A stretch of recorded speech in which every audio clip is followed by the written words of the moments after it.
न केवल लोकप्रियता है बल्कि मंत्रालय के माध्यम से भी और भोपाल में भी महापौर करके भी आप काम कर चुके हैं। यह आपकी विरासत का विकास की ओर ले जा रही हमारे यहाँ की महापौर मालती राय जी, आपका अभिनंदन। आपका भी एक विकास का ऐसा ही मसाल होना चाहिए। आपने जलाया, दूसरे को दिया, वो और तीव्र गति से ले जा रही। आज के इस अवसर पर माननीय सांसद आलोक शर्मा, आप भी, अरे हाँ ये मैं भूल ही गया, ये तीसरे महापौर जोरदार, अभी मुझे तो ध्यान ही नहीं यार, जोरदार था। आलोक जी, मालती जी, कृष्णा जी, ये महापौर की त्रिवेणी हो गई यहाँ पे। हमारे बीच में माननीय सांसद भी है और एक बनते बनते रह गए। अब ये सारी पोल मत खोलो।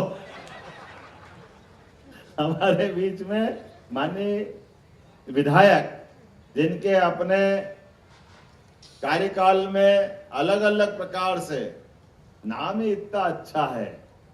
भगवान, वैसे तो शंकराचार्य जी ने 4 धाम बनाए, 3 भगवान विष्णु और कृष्ण भगवान के नाम पे, एकमात्र हमारे रामेश्वर, जोरदार विधन करो रामेश्वर शर्मा जी के लिए।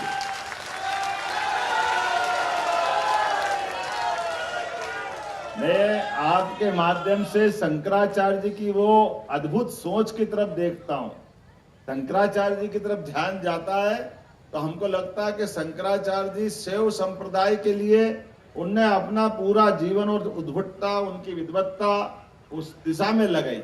लेकिन अगर हम पूरे देश के 4 धाम की तरफ ध्यान दें तो वाकई वो केवल रामेश्वरम को छोड़ करके जगन्नाथपुरी में भगवान कृष्ण, बलराम और सुभद्रा जी का मंदिर, रामेश्वर जी के बगल में देखो पश्चिम में द्वारका में भगवान कृष्ण का मंदिर, और बद्रीनाथ मंदाकिनी के किनारे जहां भगवान कृष्ण के अभिन्न मित्र उद्धव ने प्राण त्यागे, वो बद्रीनाथ जो हमारे लिए सीधे सीधे मोक्ष का द्वार जाना जाता है। ऐसे में वहां विष्णु भगवान के नाम पर, भगवान कृष्ण के नाम पर बद्रिका आश्रम की स्थापना की। मैं आज के इस अवसर पर हमारे माननीय विधायक भगवान दास सबनानी, जोरदार अभिनंदन करो। मैं 2 ही विधायक, ये माफ करना विश्वास भैया, कृष्णा जी, और थोड़ा सा और कौन बचेंगे अपने में से। मैं इधर अंदर घुसता हूं तो जिधर जाऊं ये भगवान दास सबनानी जी का ही पूरा परिक्षेत्र दिखता है। कोई भी सरकारी बिल्डिंग, कुशाभाऊ ठाकरे, वल्लभ भवन में, विधानसभा या हमारा श्यामला हिल्स, ये सब कुछ पश्चिम मध्य में आता है। सीएम हाउस भी। अब मैं इधर देखता हूं, जैसे कदम बाहर बढ़ाता हूं तो सब दूर हमारे रामेश्वर जी का हुजूर दिखाई देता है। ये हमारे लिए, मैं ये इस माया को समझना चाहता हूं।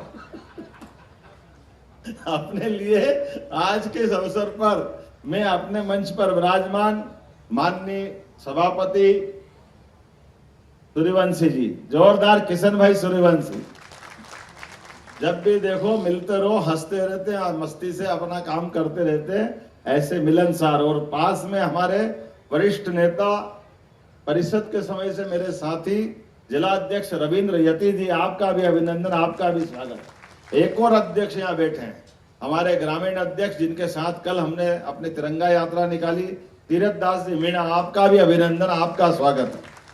जब यहाँ मैं एक साथ भोज और मां नर्मदा को जोड़ के देखता हूं तो सच में मां नर्मदा के पुत्र की तरह ही राजा भोज ने अपने शासनकाल का संचालन किया। और भोज के जीवन की इतनी सारी बातें हैं, इतनी अद्भुत अद्भुत बातें हैं कि मैं केवल एक उदाहरण दूंगा उनका, कि बचपन से कितने कुशाग्र थे, उनके जीवन का वो उदाहरण। ये थोड़े से उनके पिताजी की तरफ जाएंगे और हमारी गौरवशाली परंपरा को याद करो। राजा भोज के पिताजी सिंधुराज, और राजा भोज के पिताजी सिंधुराज की संतानें नहीं हो रही थी, उनकी आयु दिन ब दिन बढ़ती जा रही। शासनकाल तो अच्छा है, लेकिन जब संतान नहीं होती है तो चिंताएं आती कि राज्य को कौन संभालेगा, आगे मेरे वंश का क्या होगा। एक दिन वो जंगल से जा रहा है, जंगल में घास में एक छोटे रोते हुए बच्चे की आवाज आती, उस बच्चे को वो अपने पास लाते, और लाने के बाद मान के चलते कि यही भगवान ने आशीर्वाद दिया, महाकाल का आशीर्वाद। वो उसको नाम भी घास के आधार पर मुंज देते हैं, राजा मुंज के नाम पर। और वो धीरे धीरे अपने बड़ा होकर के दरबार में ही उसको, जब वो बड़ा होकर के अपनी आयु पकड़ रहा था, इसी बीच उनके घर में भगवान के आशीर्वाद से राजा भोज का जन्म हो जाता, सिंधुराज का। अब दुविधा हो गई कि एक अपना गोदी लिया हुआ पुत्र जो मुंज से मिला हुआ, और दूसरा घर में भोज आ गया। लेकिन राजा सिंधुराज बड़े अपने आप में पुरुषार्थी और अपने कुछ इथिक्स को लेकर चलने वाले थे। उन्हें निर्णय किया कि मैं युवराज मुंज को बनाऊंगा। और फिर काल ऐसा पलटा, कुछ दिन बाद युवराज राजा बन गए, सिंधुराज का अचानक निधन हो गया। अब जब राजा भोज बड़े हो रहे हैं, उनके युवराज बनने का मौका आया। इसी बीच मुंज डबल माइंड हो गए। यद्यपि मुंज का भी कार्यकाल बहुत बड़ा, बहुत बड़े लड़ाके, बड़े प्रभावशाली व्यक्तित्व के धनी, लेकिन अभी भोज तो 5-6 साल के ही हुए। लेकिन मुंज के दिमाग में आने लगा कि कैसे भी करके अब मेरे वंश का क्या होगा, अगर ये भोज को राजा बनूं तो फिर मेरा मतलब क्या रह गया। एक दिन उनने एक षड्यंत्र के अंतर्गत राजा भोज को अपने सेनापति को बुलवाया कि जाओ राज आज्ञा से इसका दूर जंगल में जाकर सिर काट लेना। और उसकी पद्धति ऐसी थी पहले राज आज्ञा की कि अगर सिर काटने की आज्ञा है और एकांत में काटना है तो उनको वापस उसको दिखाना भी पड़ता था कि आपके आज्ञा का पालन हो गया। अब ये बड़ा धर्म संकट हो गया सेनापति के सामने कि वो सेनापति राजा सिंधुराज के समय भी सेनापति थे, वो मुंज के समय भी बने। और उनको लगा कि ये भगवान कौन सी लीला है। मुंज जिसने जंगल से लावारिस अवस्था में पाकर के राज्य का अधिकारी हो गया, और वो उस खानदान के साथ क्या कर रहा है।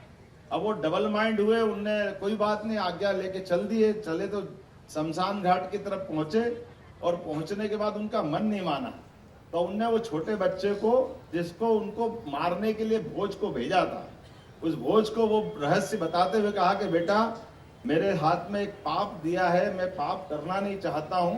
तो